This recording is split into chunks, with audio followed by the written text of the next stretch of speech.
This is Desert Homestead Prepping. Make sure to like and subscribe and hit that bell for notifications. Hey guys, how's it going? Just figured we would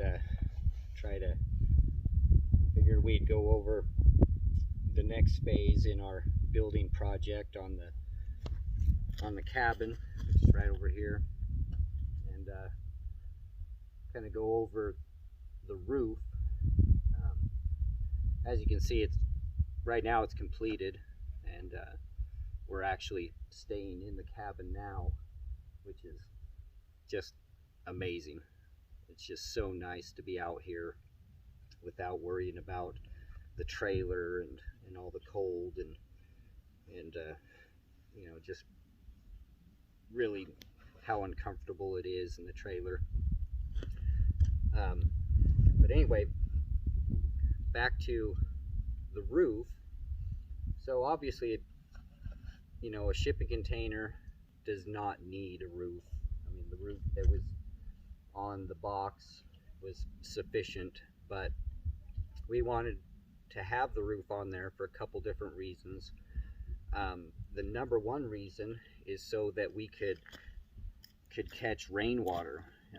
You could probably just barely see the water totes that we have there, and so you need to have, you know, the area to be able to catch that rainwater, which is vital for us out here in the desert, for gardening and for the fruit trees, and you know, for everything, for drinking and bathing,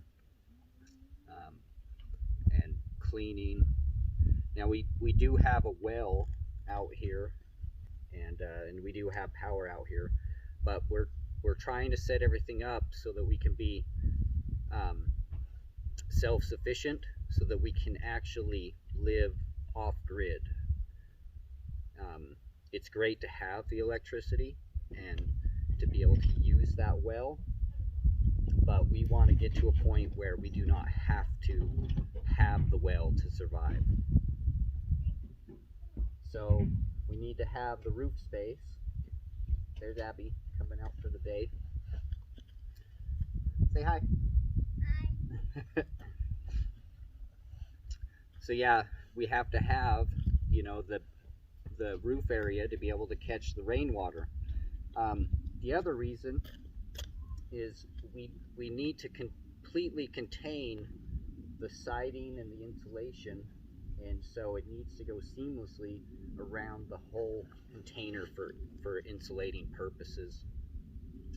And then the next part is it is just really nice to have a covered porch area.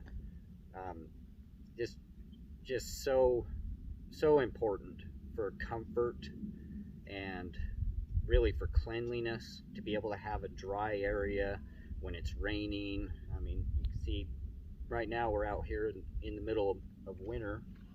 There's snow everywhere, and it's nice to have this area that's underneath the porch area nice and clear.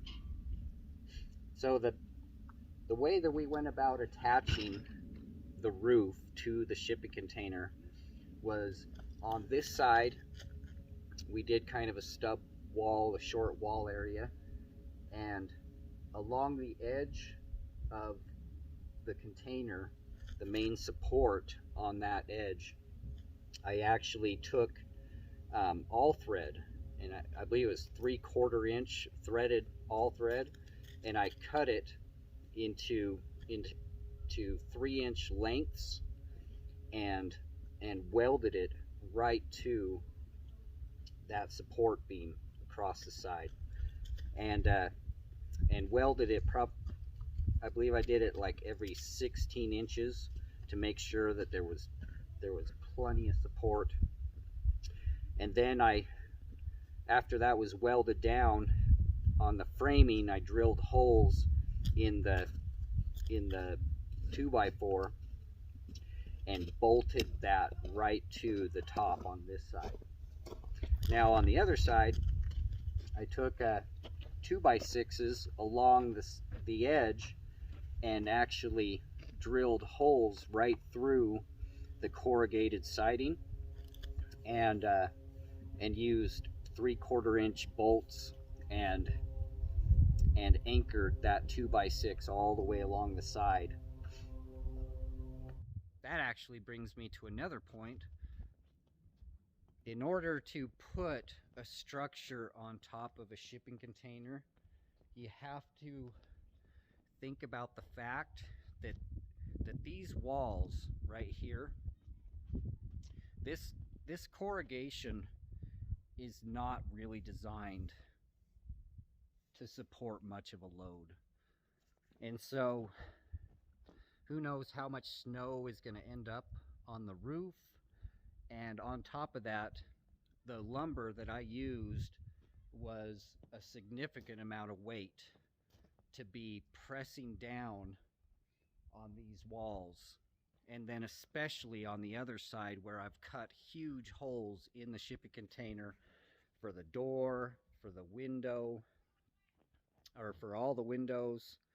And so then I have actually compromised the integrity of the structure and weakened it. So inside I have mounted 4x4s periodically throughout the length of this to help support the extra weight, and anchored those to the wall. And so then, of course, now out here on the overhang, we have it mounted to these 4x4 wood beams that are in the ground. They're cemented in the ground, but they're not just sitting in the cement. I actually took the 4x4s and drilled a hole through those and put a cross piece of rebar through the wood, so it would actually be like an anchor before I cemented them in.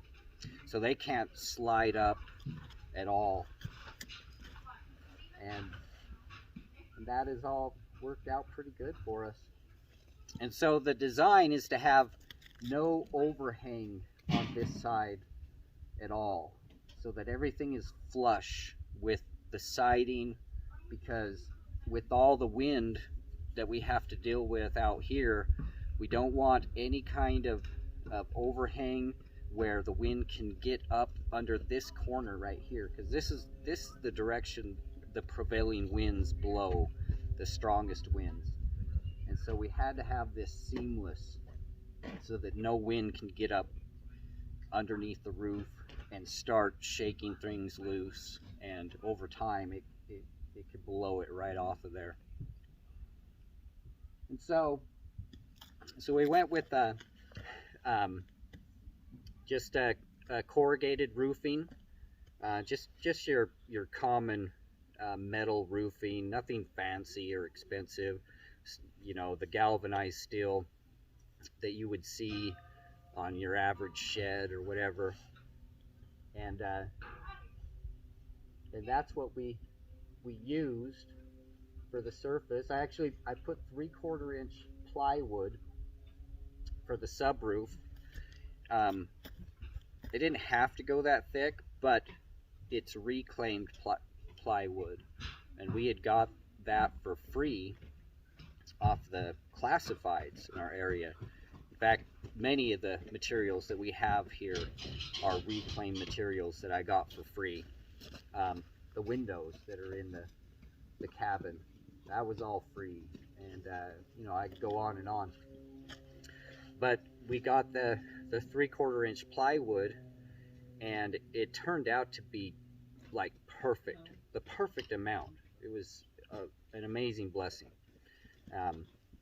We got 33 pieces, 33 sheets of plywood for free, and I needed 34. So, you know, that was like almost $1,000 worth of wood that I got for free, and just turned out to be a massive savings for us. And so it's not anything fancy.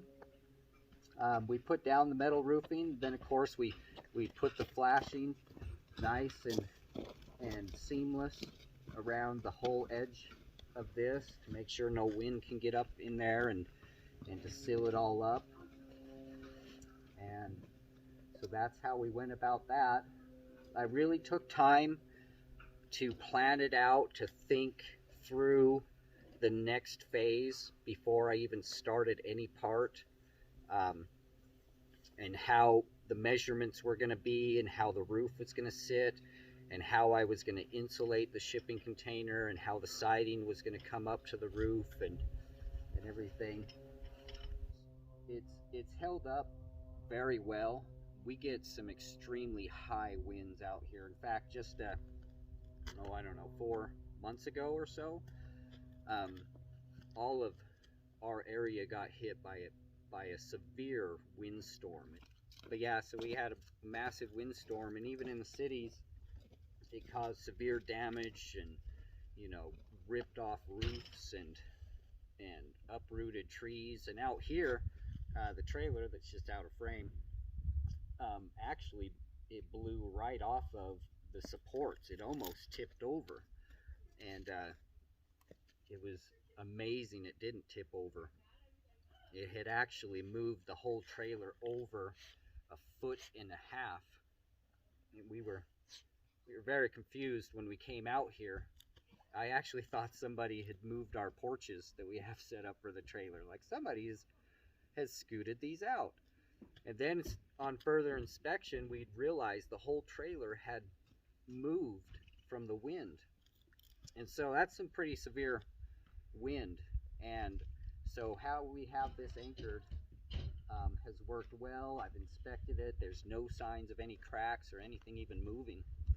So we're pretty happy about that. We're out here in the middle of winter. We actually just got some snow machines, nothing too expensive, and we were excited to bring the family out here and go cruising around with the sleds and with the snow machines. But unfortunately, we didn't get that much snow out here, at least not this time around. Not enough storms have come through this area. It's been plenty cold, so hopefully we'll come back out here in a couple weeks and there will be enough snow where we can really go out and explore and have some fun.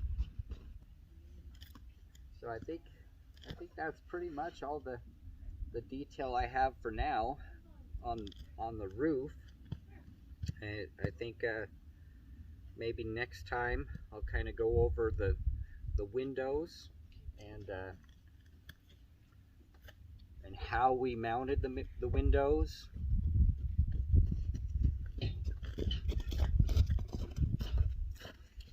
Yep. So here's the family. We're getting everything all packed up. We've been here for a week, having fun. Have you guys had fun? Yeah. You've enjoyed it? Gabe, so Matthew? Yeah, that was good. You've had a good time? Yep.